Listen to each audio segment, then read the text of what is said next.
السلام علیکم ورحمۃ اللہ وبرکاتہ۔ پیارے آقا صلی اللہ تعالیٰ علیہ وآلہ وسلم کا ارشاد گرامی، لا يدخل الجنت قاطع، رشتہ داریاں توڑنے والے جنت میں نہیں جائیں گے۔ یہ مصطفیٰ کریم صلی اللہ تعالیٰ علیہ وآلہ وسلم کا ارشاد گرامی ہے۔ تو یہ ارشاد اس لیے سنایا کہ حضور صلی اللہ تعالیٰ علیہ وآلہ وسلم کے اس ارشاد پر ہر مسلمان کو عمل کرنا چاہیے اور رشتہ داریوں کو توڑنے سے ہر ممکن کوشش کرنا چاہیے کہ بچے نہ توڑے۔ برادران ملت اسلامیہ، یہ پیغام میں ریکارڈ کر رہا ہوں اپنے کچھ ان رشتہ داروں کے لیے جن کے ذہن میں یہ بات ڈالی گئی ہے کہ ہم رشتہ داریاں توڑتے ہیں، اور جن کے ذہن میں یہ بات ڈالی گئی ہے کہ ہم ان کو کافر سمجھتے ہیں۔ تو میں آپ کو بتا دوں کہ ہم صرف رسول اللہ صلی اللہ تعالیٰ علیہ وآلہ وسلم کے گستاخوں کو کافر مانتے ہیں، اور جو گستاخی کرنے والوں کے حمایتی ہے اور ان کو مسلمان سمجھتے ہیں، ہم ان کو بھی کافر مانتے ہیں اور ان سے رشتہ داریاں نہیں رکھنا چاہتے۔ رہا سوال ان لوگوں کا جو یہ سب چیزیں جانتے ہی نہیں ہیں، تو ان کو نہ ہم کافر مانتے ہیں، نہ گمراہ مانتے ہیں، اور نہ کچھ اور مانتے ہیں۔ وہ لوگ عام لوگ ہیں جن کو یہ معلومات ہی نہیں ہے کہ وہابیوں دیوبندیوں نے حضور کی شان میں کیا گستاخیاں کی ہیں۔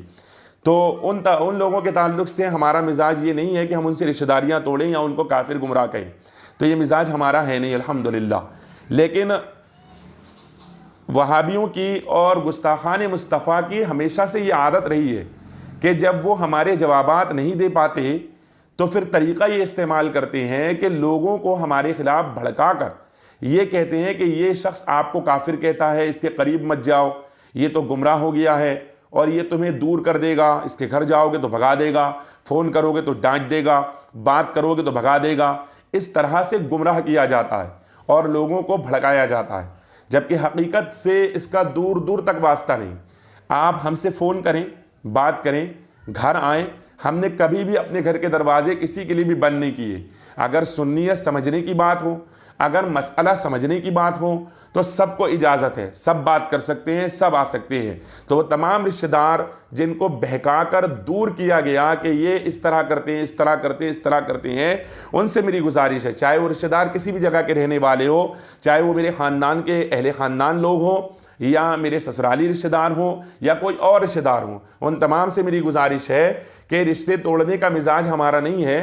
ہم تو یہ چاہتے ہیں کہ سب سے رشتے بنائے جائیں اور تمام لوگوں سے ساتھ میں مل کر رہا جائے، کیونکہ مصطفیٰ کریم صلی اللہ تعالیٰ علیہ وآلہ وسلم نے فرمایا کہ بشروا ولا تنفروا، یعنی خوشخبریاں دو، نفرتیں مت بانٹو۔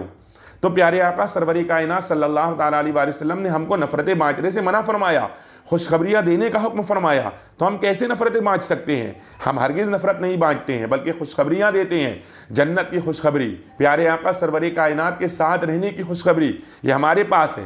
تو قریب آئیں، بات کریں اور دیکھیں ہر مسئلہ بات سے حل ہوتا ہے۔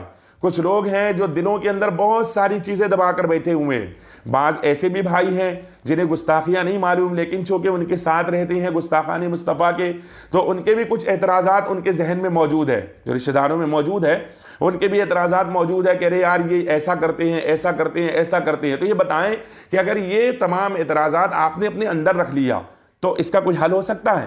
نہیں ہو سکتا۔ تو آپ کو قریب آنا پڑے گا، آپ کو پوچھنا پڑے گا نا، آپ بات کریے نا، آپ فون لگائیے نا۔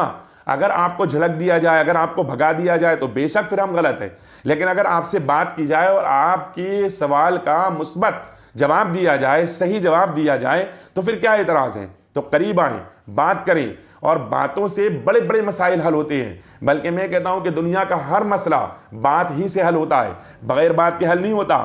بعض لوگ منہ پھلا کر بیٹھ جاتے ہیں اور دور ہو جاتے ہیں، تو ایسے کرنے سے کچھ نہیں ہونے والا ہے۔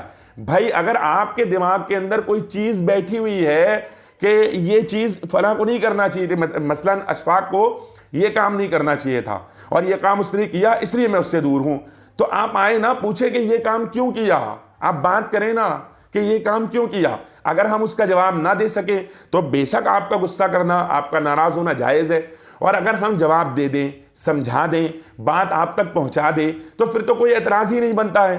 تو آپ صرف ایک طرف کی باتیں سن کر جس طرح بہکایا گیا کہ وہ تو تم کو کافر کہتا ہے، گمراہ کہتا ہے، وہ تو اس کو ایسا کہتا ہے، وہ تو اس کو ایسا کہتا ہے، وہ تو یہ کرتا ہے، وہ تو وہ کرتا ہے، اور اس طرح سے گمراہ کر کے آپ کو دور کر دیا گیا، اور آپ بھی بیٹھ گئے اپنی جگہ کہ ہاں ہاں صحیح بات ہے۔ اور بعض لوگوں کا یہ بھی مزاج ہوتا ہے کہ کہیں ہم قریب جائیں گے تو گھر میں پریشان نہ کریں، گھر والوں کو پریشان نہ کریں، اس طرح کی بہت ساری باتیں ذہن میں ڈالی جاتی ہے۔ یہ شیطان کے وسوسے ہیں، ان کو اپنے دماغ سے نکالیں اور حق سننے کے لیے، حق سمجھنے کے لیے قریب آنے کا مزاج بنائیں۔ بڑے بڑے مسائل باتوں سے حل ہوتے ہیں۔ ابھی آپ دیکھیں دنیا کا بہت بڑا مسئلہ 20 سالوں سے افغانستان اور امریکہ کی جنگ چل رہی تھی، کوئی مسئلہ حل نہیں ہو رہا تھا۔ جنگ سے مسئلہ حل نہیں ہوتا، لیکن جب بات چیت ہوئی تو مسئلہ حل ہو گیا۔ تو بڑے بڑے مسائل باتوں سے حل ہوتے ہیں۔ تو جن لوگوں کے ذہن میں، میرے تمام رشتہ داروں سے میں کہہ رہا ہوں، چاہے وہ سسرالی رشتہ دار ہوں، چاہے وہ خاندانی رشتہ دار ہوں، چاہے وہ کہیں اور کے رہنے والے ہوں یا دوست احباب ہوں، میں سب سے کہہ رہا ہوں کہ بات سے مسئلہ حل ہوتا ہے تو بات کریں، آئیں، پوچھیں۔ پوچھ نہیں سکتے، آ نہیں سکتے تو فون لگائیں، فون پر بات کریں۔ موبائل نمبر مشکل نہیں ہے آج کے دور میں کسی کا بھی کسی کے پاس ہونا، فون کے ذریعے سے بات کر سکتے ہیں، مسئلے کو حل کر سکتے ہیں۔ بہرحال یہ ضروری ہے، اور یہ میں اس لیے کر رہا ہوں کہ میں یہ چاہتا ہوں کہ میرے تمام احباب، میرے تمام رشتہ دار، میرے تمام جاننے والے وہ سب جنت کی راہ پر چلے۔ میں جس راستے پر چل رہا ہوں اگر وہ راستہ غلط ہے، معاذ اللہ معاذ اللہ معاذ اللہ، تو مجھے بتایا جائے کہ آپ کا راستہ غلط ہے، آپ مجھ کو اس طرف لے کر آئیں۔ اور اگر یہ راستہ صحیح ہے تو الحمدللہ پھر اس راستے پر چلنے کا سب کا مزاج ہونا چاہیے۔ تو بس یہ گزارش ہے، یہ پیغام ہے تمام رشتہ داروں کے لیے، تمام میرے پرانے دوستوں کے لیے، تمام میرے احباب کے لیے، جو لوگ دور بیٹھے ہوئے ہیں قریب آئیں، مسئلے کو حل کریں۔ دیکھیے خاموش رہنے سے، دل میں رکھنے سے کوئی بات حل نہیں ہونے والی ہے۔ دل سے نکالیے اور خاموش نہ بیٹھیے، باہر آئیے۔ اپنے اندر اگر کوئی اعتراض ہے تو اس کو بھی دور کیجیے۔ اللہ پاک مجھے آپ کو سب کو اپنے اعتراضات کو سامنے رکھ کر کے مسائل کو حل کرنے کی توفیق عطا فرمائے۔ السلام علیکم ورحمۃ اللہ وبرکاتہ۔